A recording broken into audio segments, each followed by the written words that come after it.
Angular is a development platform for building mobile and desktop web applications using TypeScript or JavaScript.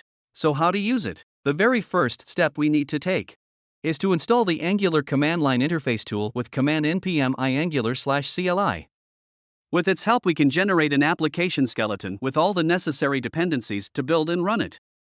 With CLI command ng-new, we can create our new application.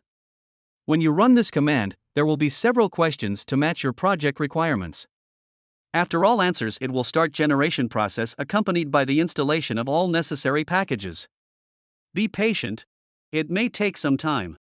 So now we have basic application skeleton with application module, component and its template. Let's create our new counter component that will count clicks. First thing you need to do is go to application folder, from which we can run our command to generate a new component ng-generate component. After running this command, there will be only one question: how do you want to name your component? Write the desired name and press enter. It's that simple. As you can see, the generate component command will add the newly created component to your module. So now we can clean up default app component template and insert there our counter component. And now the best part, the implementation of the click counting logic. We definitely need a counter variable for counting, which will be equal to 0 from the very beginning. And public function to increment our counter, that will be called after user clicks the button. Now let's update our template to indicate the current value of our counter variable and insert the button to increment that value.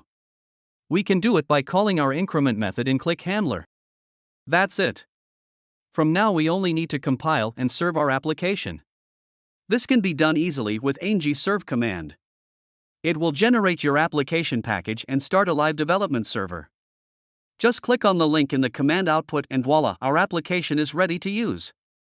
Press the button and the counter value will be changed immediately. Congratulations!